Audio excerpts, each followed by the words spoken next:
Bom dia, a paz do Senhor Jesus para a igreja, louvado seja o nome do Senhor. Já me alegrei aqui nesta manhã, o Espírito de Deus já está presente neste lugar, nesta casa, já podemos sentir a presença de Deus aqui, e Deus tem palavra para o nosso coração aqui nesta manhã, e eu tenho certeza que vai continuar sendo bênção, porque não depende de mim, né? Ainda bem, mas depende do Espírito Santo de cada um de nós. Abra a tua Bíblia, penúltimo livro da Bíblia, Judas. Carta de Judas, versículo de 1 a 3, do primeiro capítulo.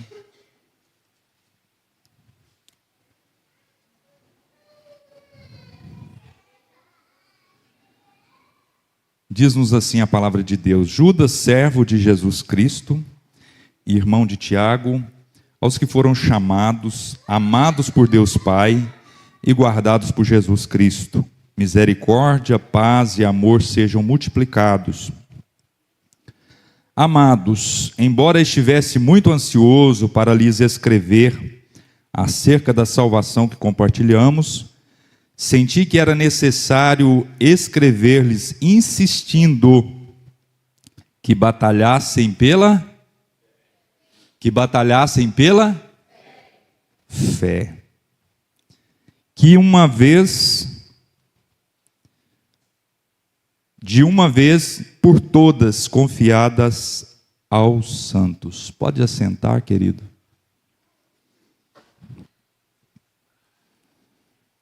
Eu gosto dos hinos, pastor, que traz um reforço para aquilo, né? O penúltimo hino que foi cantado, ele dizia que muitas vezes nós somos tentados, né? Tentados a crescer e achar que nós somos independentes. E muitas das vezes nós deixamos de crer. Foi a mensagem do hino aqui nesta manhã. E que muitas vezes tem tudo a ver com esta palavra que a gente, pela misericórdia de Deus, quer trazer aqui nesta manhã, com o tema firmes na batalha da fé.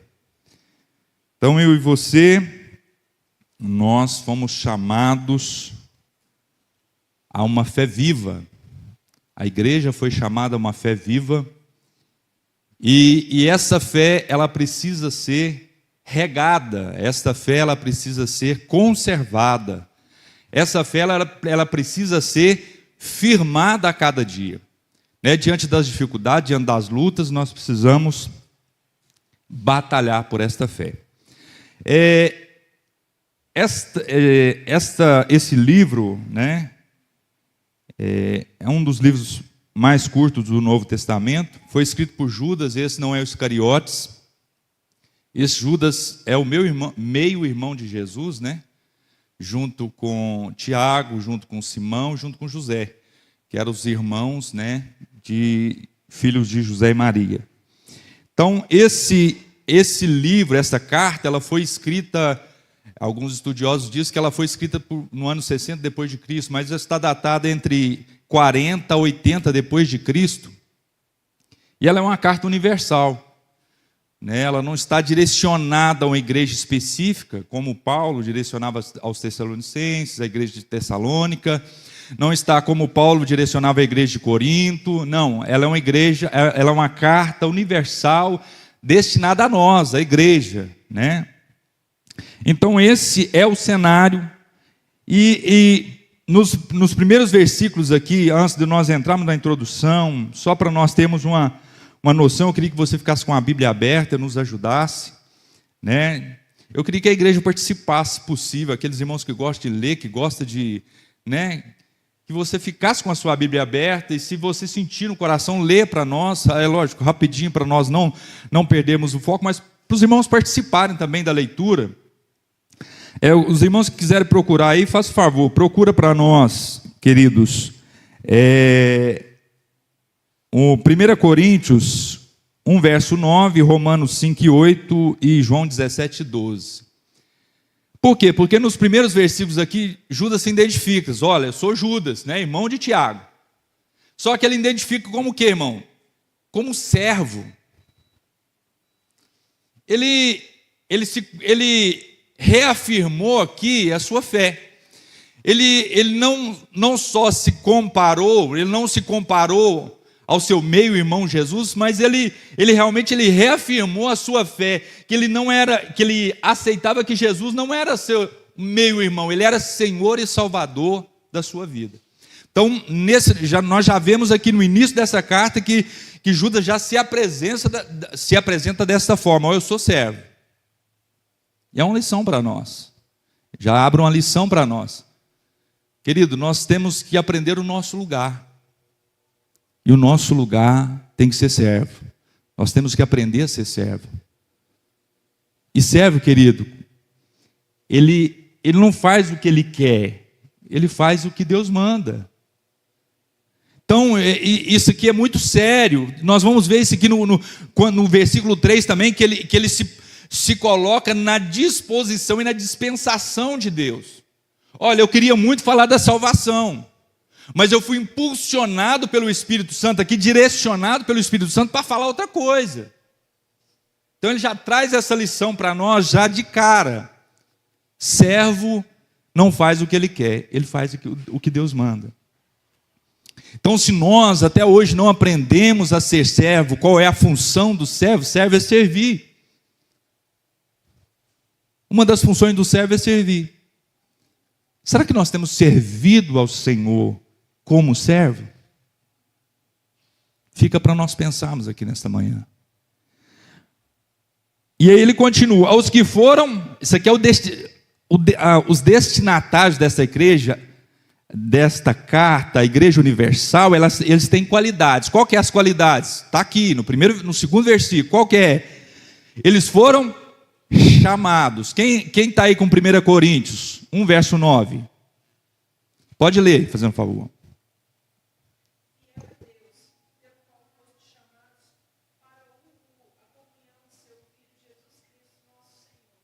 Fiel é Deus pelo qual fostes.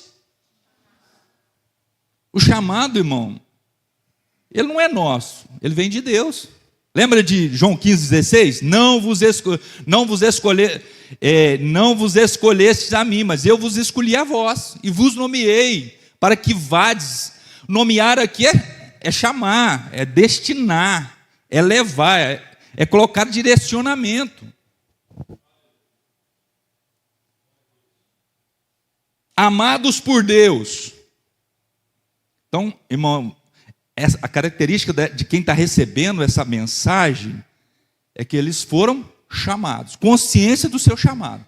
Segundo, amados por Deus, Romanos 5, verso 8. Quem está com ele aberto?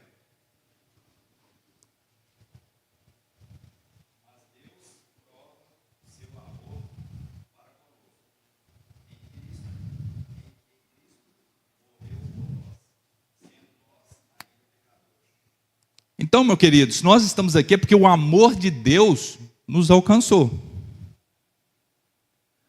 O grupo que está sendo direcionado a essa palavra de Judas é um povo amado por Deus. Porque Deus é que nos amou primeiro. O versículo fala aí que Deus nos amou primeiro, sendo nós ainda pecadores. Nós não tínhamos feito nada para merecer esse amor. Nós não tínhamos ainda nos colocado à disposição de Deus ainda. E o seu amor já tinha nos alcançado.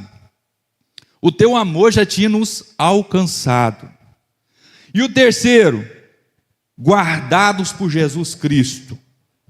João 17, verso 2. Quem está com ele aberto aí? Isso, Oséias, boa. Os irmãos participarem. Quem quiser ler, irmão, levanta a mão que o Oséias vai levar o microfone, se quiser. João 17, verso 12. Vou ler. 12. 17, 12. Alguém está pronto aí? Não? Diz assim,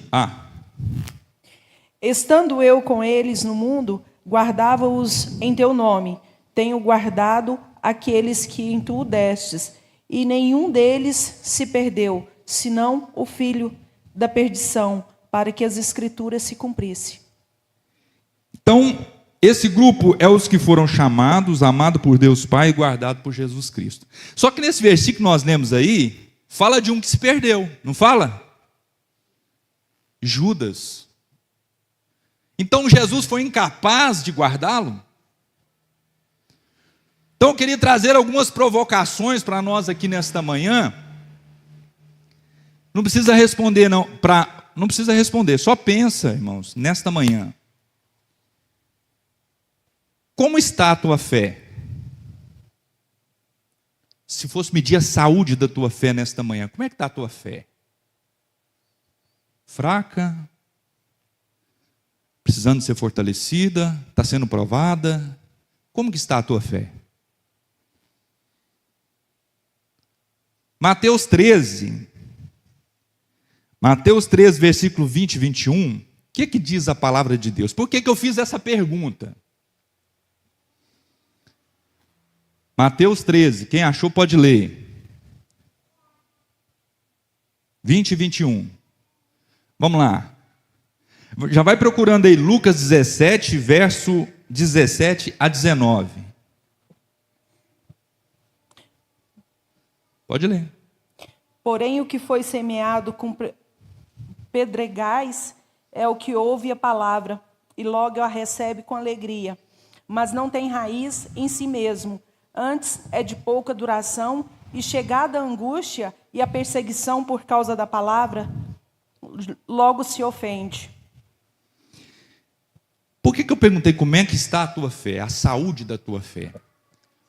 É porque muitos, queridos, nesta caminhada, talvez você vai olhar para o banco aí do lado, você vai ver que muitos já não estão aqui. Muitos perderam a fé. Perderam a fé e não estão mais conosco. Porque em algum momento da caminhada, irmãos, se perderam. Em algum momento da caminhada, queridos, ficaram para trás. Será que foi falta de Jesus vigiar? Lembra do versículo anterior? Guardados por Jesus. Será que foi falta de Jesus guardá-los? Foi falta de vigilância de Jesus que eles se perderam? Então, como está a tua fé, querido? Porque eu entendo que se perderam porque tinha, e em algum momento da caminhada perderam a fé. Por alguma circunstância perderam a fé. Aqui no versículo que nós lemos, fala que a hora que chegou a tribulação, a hora que chegou as lutas por conta da palavra, se perderam, ofenderam, voltaram para trás.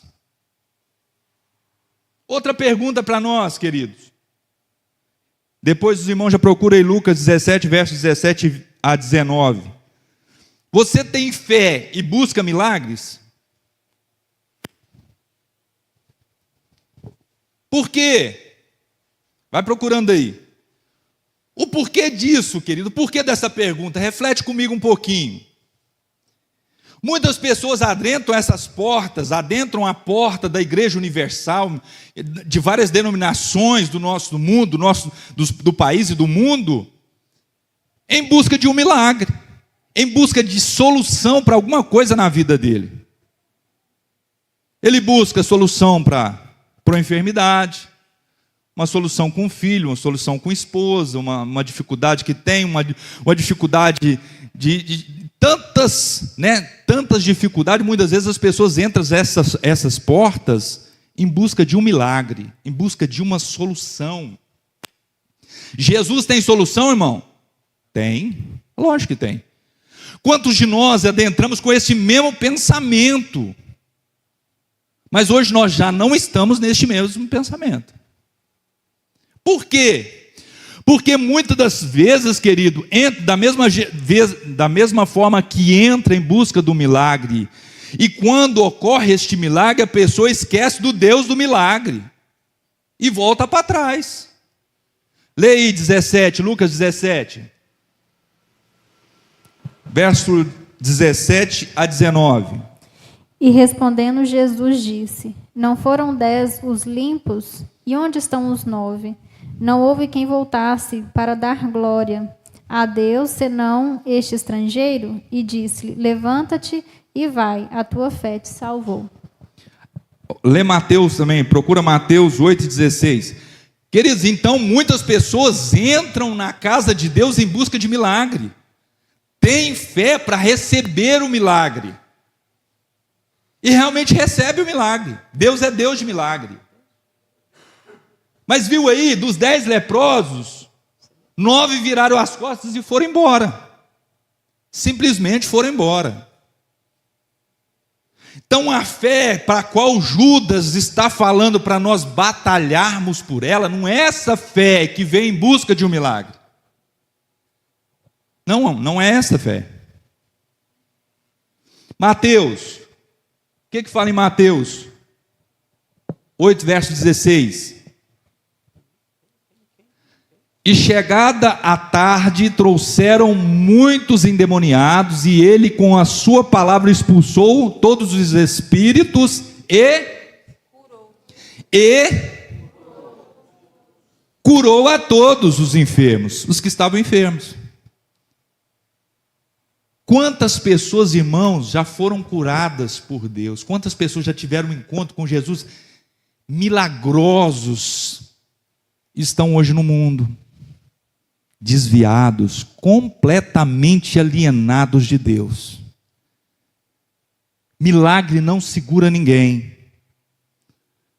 Por quê, queridos? Já viu, lê Hebreus, os irmãos acham em Hebreus 10, versículo 38. Por quê, queridos? Por que eu fiz essa pergunta? Nós vamos entrar no texto, agora mesmo. É uma introdução para nós entendermos o texto. Olha para você ver, você tem fé e busca milagres? Como eu falei aqui no início, querido, não é errado, muitos de nós já entramos aqui procurando milagres. Isso não é errado. A pessoa, para receber a cura, irmãos, ele precisa ter fé, sim ou não? Sim. É um requisito, não é? Hebreus 10, versículo 38, o que a Bíblia diz? Todavia, o meu justo viverá pela fé, e se retroceder, nele não se compraz a minha alma. Hebreus 11, 6, por ver se você já está com a Bíblia aberta aí. De fato, sem fé é impossível agradar a Deus, porquanto é necessário que aquele que se aproxima de Deus creia que ele existe e que se torne galardoador dos que o buscam. Está vendo, irmão? Para receber o milagre precisa dessas duas coisas, não é? Qual que é o versículo? O que o versículo falou aí? Ô, calma aí, abaixa o retorno aqui só um pouquinho, fazendo um favor. Alô? Precisa de duas coisas. Qual que é?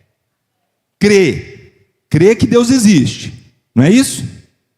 E que Ele é galardoador daqueles que buscam. Então a pessoa, para receber o milagre, ela precisa disso. Quantas pessoas tiveram encontro com Jesus porque tiveram essas duas coisas? A fé, crendo que Jesus era capaz de fazer, e fazia, né? Que ele era galardoador, por quê? Porque viam aquilo acontecendo com aquelas pessoas que estavam em volta, e ali ele acreditava que Deus realmente fazia aquilo, que ele estava disposto a abençoar, como ele abençoou o colega do lado, ou aquele que estava paralítico, ele estava disposto daquela maneira. Então, queridos, mas volto a dizer, esta não é a fé que Judas está ensinando a batalhar. Mas que fé é essa? Que fé é essa? Vamos continuar meditando aqui.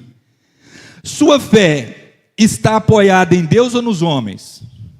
Eu lembrei, quando eu estava fazendo essa pergunta, irmãos, eu lembrei dos fariseus, quando eles chegaram para Jesus e falaram assim, com que autoridade você faz isso?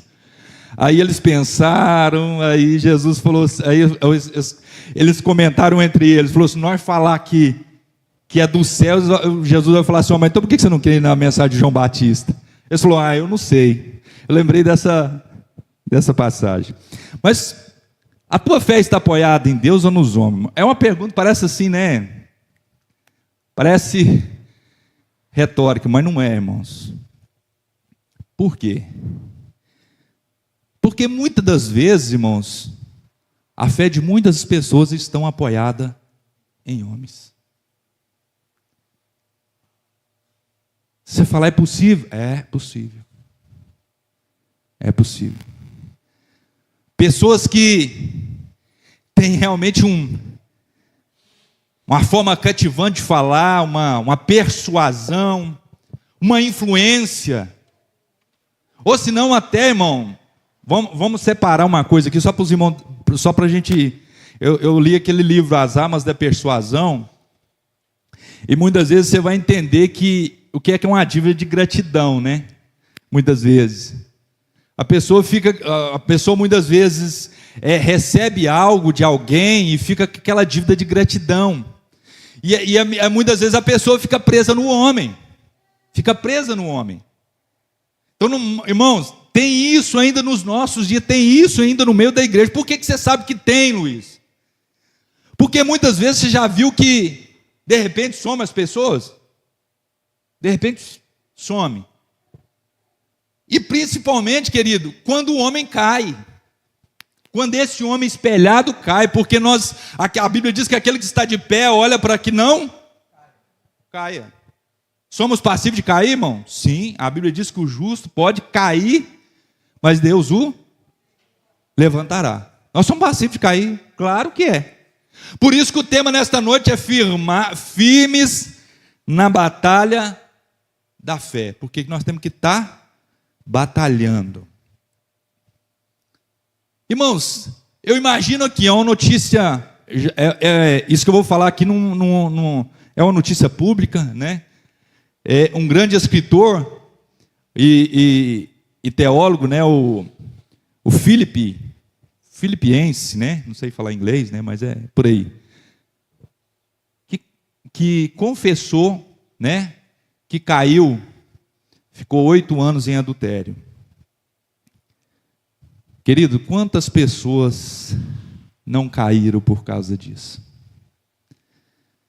Quantas pessoas que leram o livro, pastor Wilson, viam a bagagem espiritual, viam a bagagem intelectual, quantas pessoas não caíram com esta queda desse homem? Por quê? Porque não estava a sua fé firmada em Deus. Em Cristo, ele estava com a fé firmada em homens. Irmãos, há um perigo muito grande, por isso que Judas vai escrever, olha, eu insisto com vocês para que batalhem pela vossa fé. A nossa fé tem que estar alinhada, direcionada no lugar certo. A Bíblia fala assim, olhando para quem? Para o pastor William? Para o pastor Wilson? Para o Luiz? Não, irmão. Para Batista Manancial? Para a Assembleia de Deus? Não. Olhando para quem?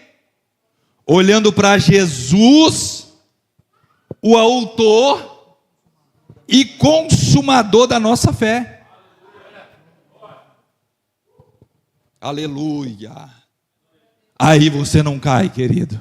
Começa a olhar para Jesus, firma a tua fé em Jesus, Ele não te decepciona, Ele não deixa você no vácuo, Ele não deixa você no vazio, não, Ele te fortalece, te firma e te sustenta. E aí, irmão, para ilustrar, para nós entrarmos na mensagem nesta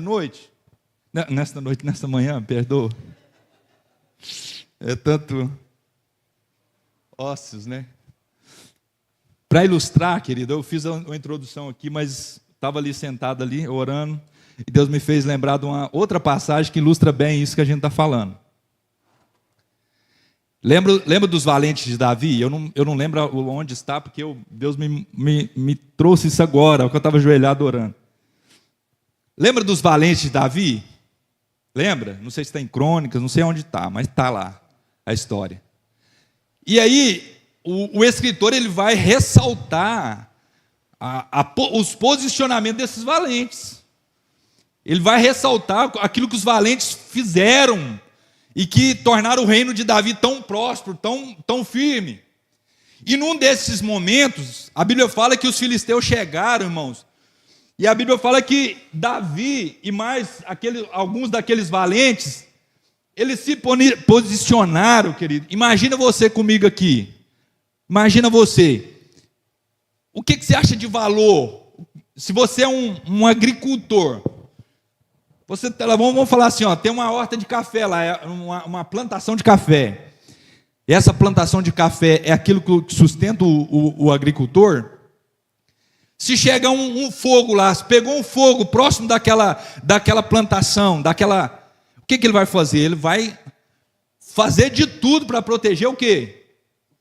A plantação dele, aquilo que ele acha importante, aquilo que ele acha, né, essencial. E foi dessa forma, a Bíblia diz que tinha um campo de cevada, e quando os filisteus chegaram, o que ele fez, irmão? Eles se posicionaram naquele campo, e a Bíblia diz que eles não saíram daquele campo enquanto não derrotaram os seus inimigos. Por quê, queridos? Isso aqui ilustra o que nós queremos falar aqui nesta manhã. Batalha pela fé. Imagina que a fé é esse campo de cevada. É algo que é importante para você. É algo que te vai conduzir ao céu. É algo que vai firmar a sua caminhada até o último dia, até o momento que Jesus te chamar. Então firma os teus pés, abre mão da tua espada, querido, e se posicione como um defensor. Como defensor daquilo que você acredita, daquilo que você acha importante na tua vida. E eu estava lendo, para preparar essa mensagem, queridos, em quantos momentos da história a nossa fé foi provada, trouxe-se, né? Vamos falar assim, uma situação até mesmo de assalto. Quantos momentos na história reis quiseram queimar a palavra de Deus para ver se consumia com esse povo? Quantos momentos da história, na história bíblica, nos pais da igreja, heresias doutrinárias se levantaram? E aí, queridos, houve nesse tempo homens que se posicionaram, apologistas que se posicionaram para defender a fé cristã, para defender as doutrinas bíblicas, para defender de forma bíblica, de forma contundente, aquilo que Deus entregou nas suas mãos. Vários apologistas, como Martim, deixa eu ler aqui, queridos, porque a memória já não está muito... Justino Martin, Orígenes, ou Agostinho, e esse, eu até coloquei aqui, querido, Atanásio, nós vamos falar dele aqui. Mas eu separei, queridos, aqui, uma frase de um teólogo, apologista, moderno, 1953. Sabe o que ele diz? A frase que ele diz: apologética não é uma vitória de discussão, ou na discussão, mas a remoção de barreiras para que alguém possa ver a cruz. Então, o posicionamento do apologista, da pessoa que defende a fé, é para que ela venha remover essas barreiras que impedem a pessoa de ver a cruz. Então, nós temos essa função, é a função que Judas, né, através dessa carta, através do versículo 3, ele quer trazer para nós. Olha, posicionem-se como verdadeiros defensores da fé cristã. E isso ficou muito evidente, queridos, também no Concílio de Nicéia. Ário, um teólogo cristão muito influente na época, depois movimento arianismo, né? Ário, o que ele dizia? Preste atenção, você vai falar assim, olha, isso foi lá em 325 depois de Cristo, da nossa era, mas você vai falar assim, não, mas está tão longe, né? Já tem mais de 1800 anos, já passou, isso não é pertinente para os nossos dias, mas eu vou te mostrar que é. que Ario falava? Ele falava assim que a frase célebre dele, querido, qual que era? Houve um tempo que o Filho não existiu. A frase dele era essa. Para vocês verem o tanto que a igreja sofreu muitos embates importantes que precisaram ser corrigidos, porque senão a fé cristã, teria sérias consequências na fé cristã, no cristianismo. Ele falava esta frase, por quê? Porque ele acreditava que Jesus era uma divindade, que Jesus era uma criatura, que Jesus era uma das maiores criaturas, mas que ele tinha sido criado. Então, no concílio de Nicéia, irmão, foi definido como o credo nicênio, foi definido o quê? Que Jesus era consubstancial, quer dizer, da mesma substância, da mesma essência, da mesma natureza do Pai. Está vendo quanto é importante, querido, esse posicionamento da apologética, o tanto que esse posicionamento do cristão em relação à fé e às doutrinas é importante? Aí você vai falar assim, nossa, mas isso foi lá em 325, surgiu essa dúvida. Queridos, eu não vou falar nome aqui para guardar quem é o maior interessado nisso. Mas eu tive há pouco tempo com uma pessoa, parente, que cresceu numa igreja evangélica, com uma doutrina firme, e que há pouco tempo começou o quê? A ver vídeos, pastor William, internet.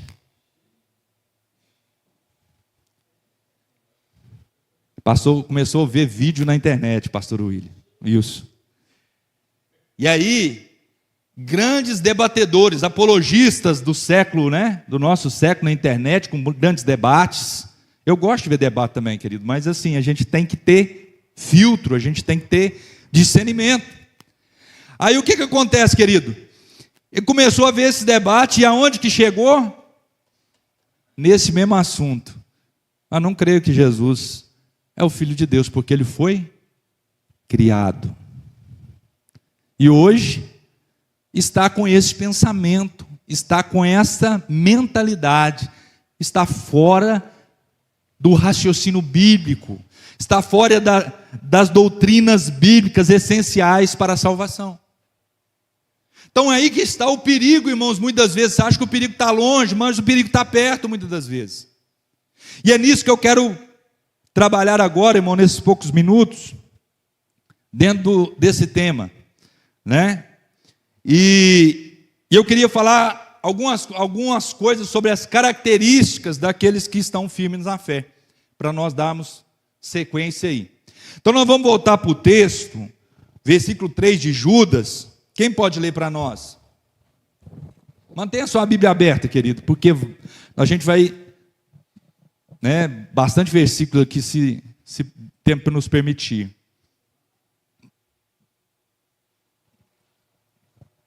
Vamos aproveitar a igreja para a igreja ler. Amados, procurando eu escrever-vos com toda diligência acerca da salvação comum, tive por necessidade escrever-vos e exortar-vos a batalhar pela fé que uma vez foi entregue aos santos. Queridos, essa NVI, eu estava lendo os termos gregos, é o que está mais aproximado do termo grego. Então foi assim, um texto bem próximo dos termos gregos, da palavra. Então, como eu falei aqui no início, querido, o servo obediente, ele faz o que Deus manda, não é isso? O Judas, ele fala aqui no começo do versículo que ele estava ansioso para falar da salvação. Ele queria falar da salvação, pastor Wilson. Só que no meio do caminho o Espírito de Deus falou assim, não, você não vai falar da salvação, não. Você vai falar da batalha na fé, vai incentivar a igreja, exortar a igreja a batalhar pela fé. E nesse contexto, querido, outros homens de Deus, como Paulo, como Pedro, como Tito, homens de Deus, irmãos, foram impulsionados pelo mesmo Espírito a trazer textos especialmente escritos também para esse fim. Por quê? Porque é a realidade dos últimos dias. Nós estamos falando aqui, queridos, da realidade dos últimos dias. Então eu senti necessário escrever, insistindo que batalhassem pela fé uma vez por todas, irmãos. O termo grego aqui é parax. Ele dá a entender que não é algo que precisa ser trabalhado com o tempo.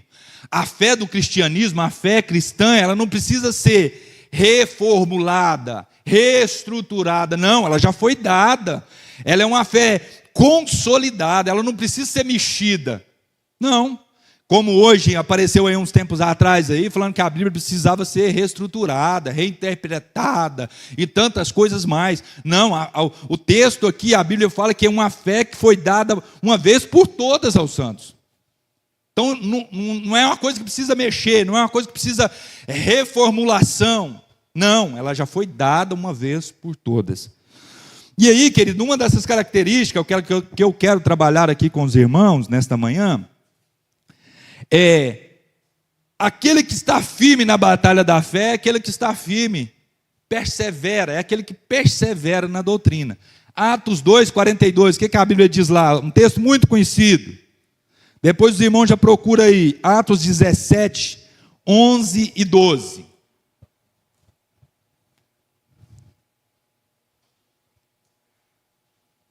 Característica daqueles que estão firmes na fé, persevera na doutrina. Já acha então, Atos 17, 11 e 12. Eles se dedicaram ao ensino dos apóstolos e à comunhão, e ao partir do pão e das orações. Ensino ali, em outras traduções, está a doutrina, né? Eles se dedicavam à doutrina dos apóstolos. Ensino, doutrina é ensino. Então, querido, aquele que está firme na batalha da fé, ele persevera na doutrina. Como eu falei aqui, irmão, a doutrina, muitas vezes nós não vamos confundir a forma que o nosso pastor, que o pastor da Assembleia de Deus, que é o pastor da Quadrangular, dirige a igreja local. A doutrina aqui está falando de doutrinas básicas do cristianismo. Com respeito à fé, com respeito à salvação, com respeito ao Espírito Santo, com respeito a Cristo. Então é uma doutrina. Então a Bíblia fala que a igreja primitiva ela crescia por quê? Porque eles perseveravam na doutrina. Na doutrina, no partir do pão e nas orações. Então, irmão, esse povo, essa característica de quem está firme na fé. Por quê? Porque no versículo de número 4, do mesmo capítulo de Judas, o que Judas vai introduzir falando? Ele fala assim, olha, e vamos lá, no versículo 4, ele diz assim, não, irmãos, me perdoe, tem o versículo, Atos 17 ainda, né? Por favor, quem achou pode ler, eu já estava pulando. Atos 17, verso 11 e 12.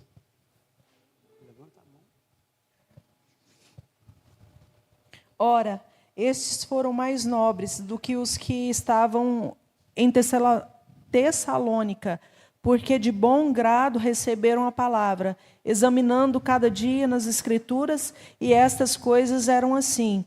De sorte creram muitos deles, e também mulheres gregas da classe nobre, e não poucos varões. Os bereanos, irmãos, quando os apóstolos chegaram lá, o que eles fizeram?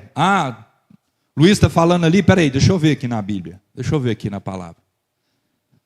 Irmão, não aceite, não acredite, né? Não desça para o teu coração, para a tua mente, coisa que não esteja de acordo com a palavra.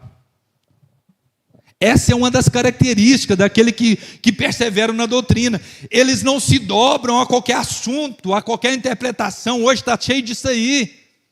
Está cheio de gente falando na internet, cada vídeo que você abre aí, fala assim, uma nova interpretação. A interpretação que você nunca viu de João 3,16. Aí a pessoa vai ver. Eu estou aqui parafraseando, viu, irmãos? Parafraseando. Mas quantos vídeos você vê na internet dessa forma? Entendeu? De coisas que realmente você fala assim, nossa, mas o que tem de novo nisso daí?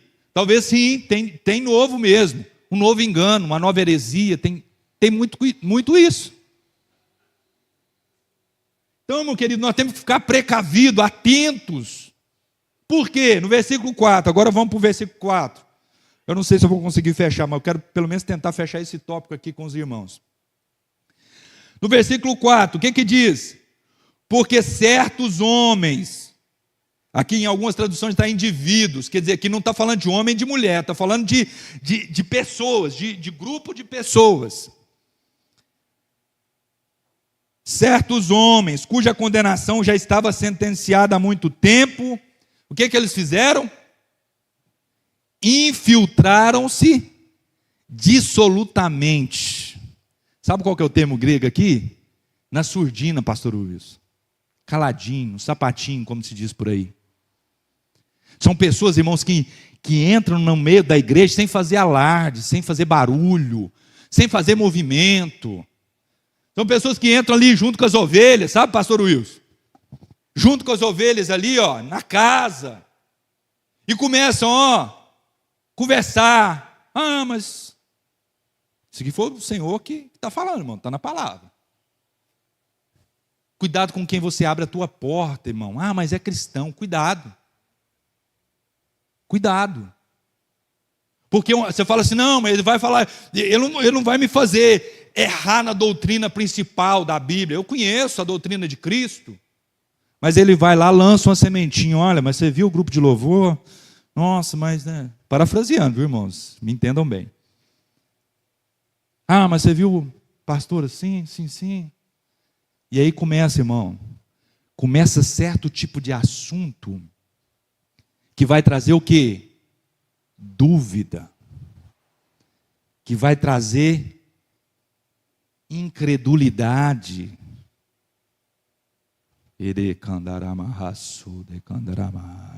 Cuidado, querido. Cuidado para quem você abre a porta da tua casa. O Espírito de Deus está falando aqui nesta manhã, cuidado. É cristão, irmão, cuidado.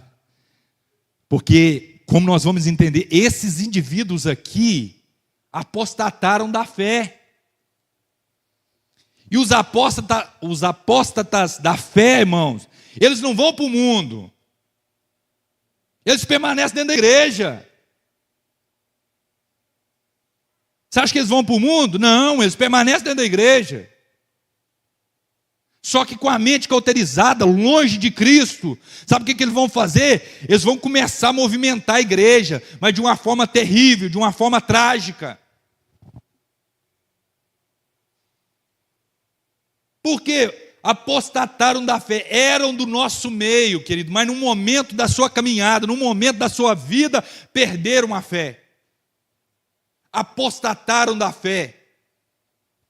Apostatar é pior ainda. Porque eles negam aquilo que eles mesmos experimentaram. Porque uma coisa é um desviado, irmão, que ainda tem temor, ainda teme a Deus, você fala com ele ainda fala assim, não, eu preciso voltar mesmo, lá era o melhor lugar, lá eu tinha paz, lá eu tinha isso, tinha aquilo outro. Mas o apóstata, querido, ele é o oposto. Não, eu não acreditava naquilo lá, falar em língua estranha, não, que lá era o maior erro da minha vida, eu não sei nem como é que eu falava naquilo. Só que esse grupo de pessoas, irmão, ele está no meio da igreja. No meio. Eles não vão para o mundo. Eles ficam semeando no meio da igreja. E aí, o próprio Jesus, ele fala do joio e do trigo, lembra? O joio, irmão, são os filhos do diabo, aqueles que apostataram da fé, caíram da graça, eles estão trabalhando no meio da igreja, eles trabalham no meio da igreja. Eles entram secretamente. São aqueles que apostataram da fé. 1 Timóteo 4, verso 1 e 2. Os irmãos que achou aí, pode ler. Depois já prepara, irmãos, 2 Pedro 2, verso 15 e 20, para nós adiantarmos aqui. não vou conseguir fechar, meu irmão, mas esse tópico aqui eu queria trabalhar mais com os irmãos nesse sentido. 1 Timóteo 4, verso 1 e 2.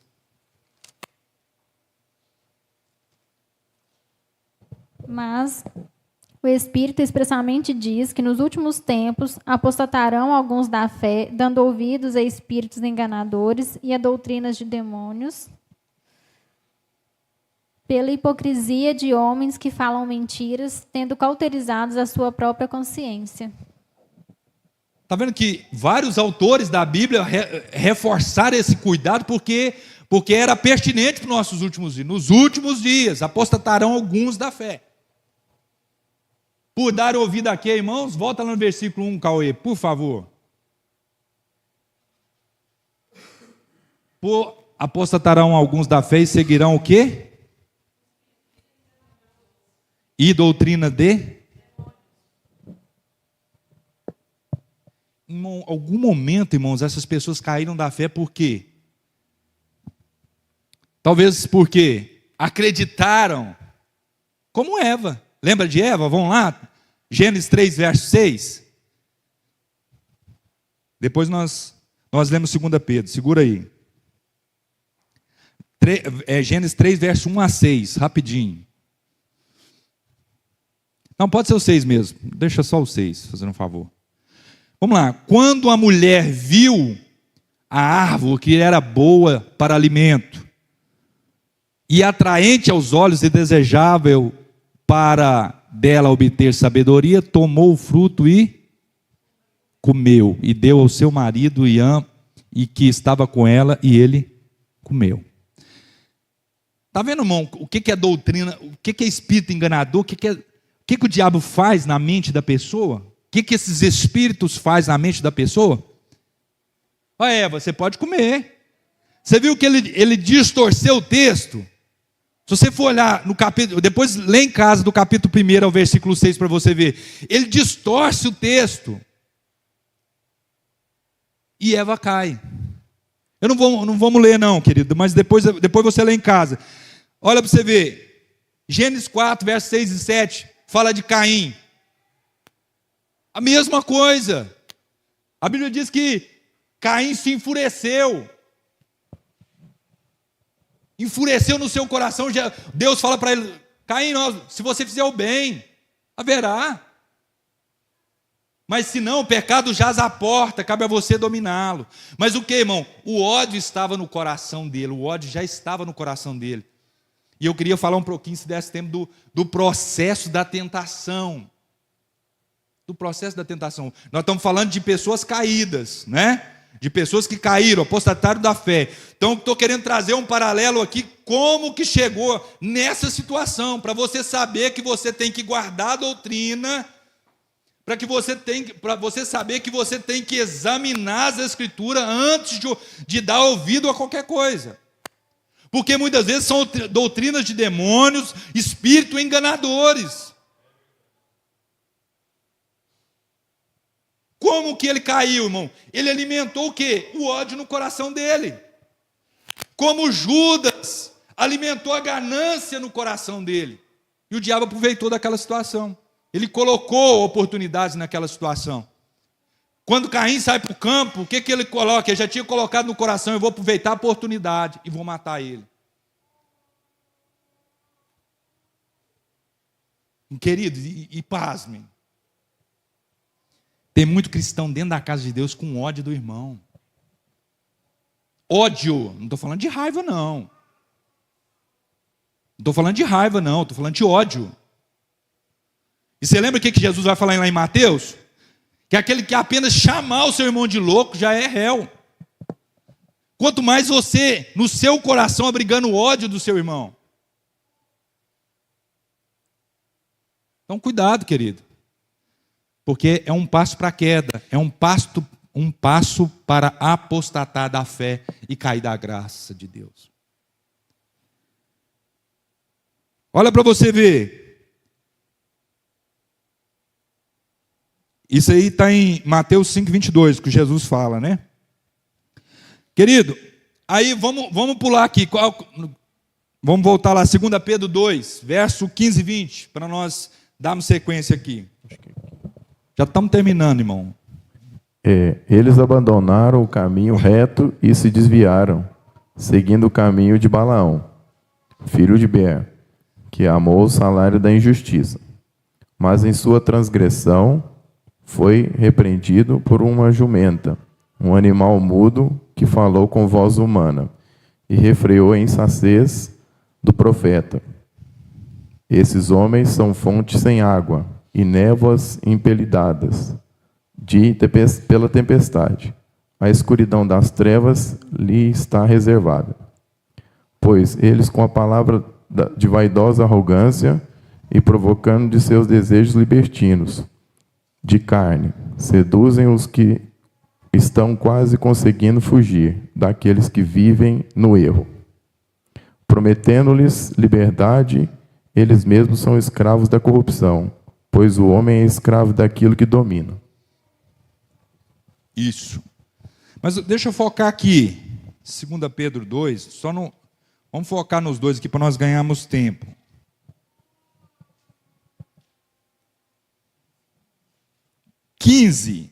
Eles abandonaram o caminho reto e...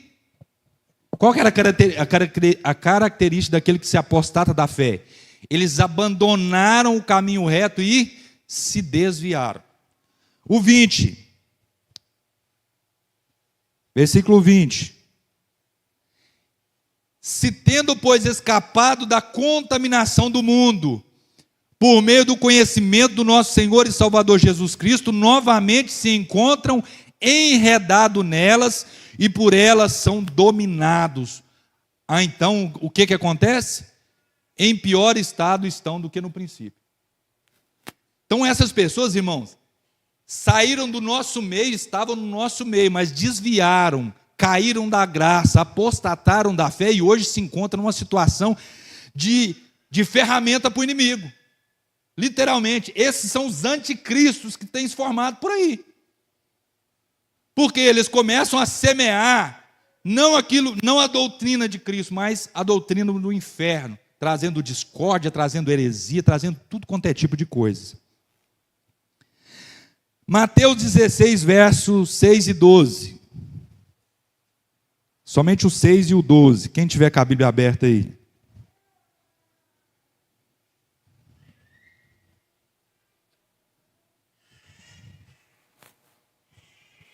Mateus 16, 6 e 12.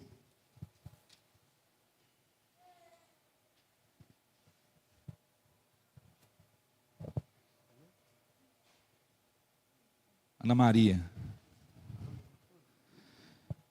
16, 6 e 12, irmãos.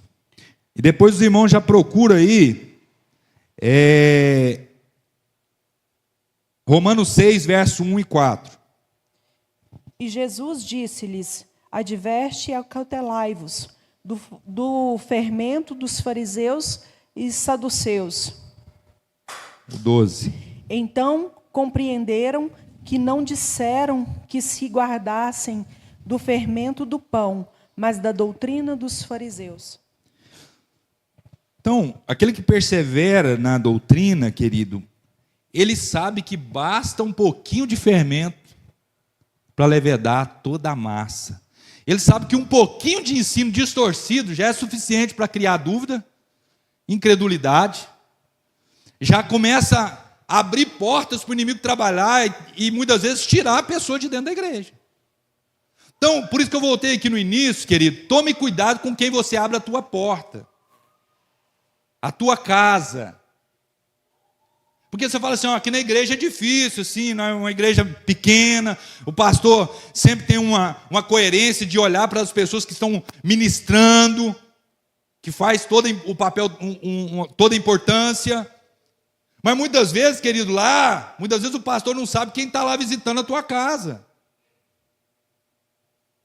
Que tipo de mensagem ele está deixando? Ele está chegando lá para orar com você, para te fortalecer na fé, para te trazer uma palavra de ânimo, para falar, olha, nós estamos aqui, para talvez falar assim, olha, eu vim para cá, não quero nem saber do seu problema, eu vim para cá para te ajudar em oração. Se não for, irmão, cai fora. Foge. Sai fora desse tipo de pessoa. Porque um pouco de fermento leveda toda a massa. E aí você vai falar assim, voltando aqui de novo, para nós fecharmos esse ponto. Olha, e a internet? Quem que cerca a internet? Ninguém, irmão. Talvez você está lá no seu trabalho, você vê o que você quiser. Não é? Você vê o que você quiser.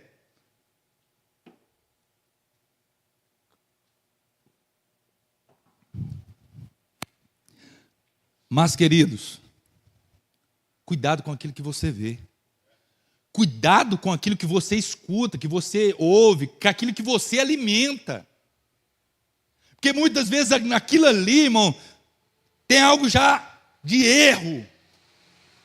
A Bíblia diz que esses homens eram conhecidos pelos seus frutos. Avarento. Pessoa avarenta. Pessoa, muitas vezes, que estava o quê? No caminho da carne mesmo, na carnalidade pura. Outras características. Mente cauterizada, tem tantas outras características aqui. Mas muitas vezes você vai conhecer esse tipo de pessoa o quê? Pelo fruto. O pastor falou aqui, eu já estou fechando. O Brasil tem quantas pessoas? Eu não sei falar aqui o número, que eu não pesquisei, não ia trazer essa referência, mas o quê? O Brasil é um dos países que tem maior número de cristãos. Mas você viu o noticiário esses dias? Pastores envolvidos no escândalo do INSS. Que tipo de cristão é esse, querido? Que tipo de cristão, que tipo de fé é essa que nós estamos passando? O segundo tópico que eu ia falar era justamente isso. Nós temos que ser exemplo de fé para as pessoas. As pessoas estão gerando escândalo, por quê? Porque são avarentos, são gananciosos. São pessoas que estão atrás, irmão, do dinheiro, fala até em piedade, mas nega o valor dela. Então reforço aqui nesta manhã, tome cuidado com aquilo que você escuta, com os vídeos que você assiste, principalmente em respeito à fé, em respeito às doutrinas, porque pode te desviar do caminho. Eu não estou falando do meu primo, agora falei, agora enrolou.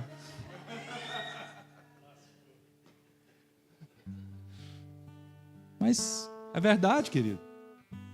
Infelizmente, a pessoa, por um vídeo que escutou, já desvirtuou tudo, todo aquele ensino que ele tinha, toda aquela bagagem, já desvirtuou tudo e hoje está acreditando em algo que não condiz com a palavra.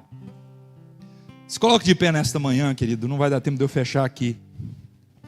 Mas eu queria reforçar que, como Paulo vai dizer, essas pessoas, eles usavam do artifício da graça. Ah, porque estou na graça, irmãos, é tempo da graça. O quanto você já escuta disso? Ah, na graça, eu estou na graça.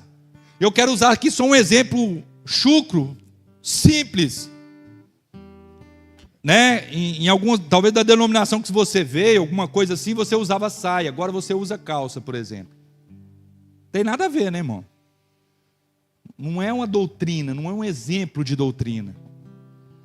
Mas muitas vezes, querido, quando essa atitude que você toma é só um exemplo, isso aí nós pode levar para várias áreas da nossa vida. Quando nós, queridos, olhamos, e aí o que acontece? Muitas vezes aquela situação que você se colocou, se está gerando algo a mais na sua mente, no seu coração, naquela situação, e você se recusa a ouvir a voz do Espírito Santo para recuar, muitas vezes nós corremos o risco também de cair da graça e da fé. Então tome cuidado com as atitudes que você toma, porque elas podem fazer você cair da fé. Não vai dar tempo de nós fecharmos. O segundo tópico era seja exemplos fiéis, e o terceiro tópico seria ser vigilante até o fim. E eu quero fechar aqui com a conclusão, para nós lermos todos juntos, Judas 1, versículo 24 e 25, para nós fecharmos nesta manhã. Aquele que é poderoso para protegê-los de tropeçar e apresentá-los sem mácula e com alegria diante da sua glória. Ao único Deus, nosso Salvador, seja a glória, a majestade, poder, a autoridade por meio de Jesus, o nosso Senhor, antes de todos os tempos, agora e para todos sempre. Amém. Permaneça firme na batalha pela fé, querido, em nome de Jesus. Cada vez que minha fé é provada, tu me dás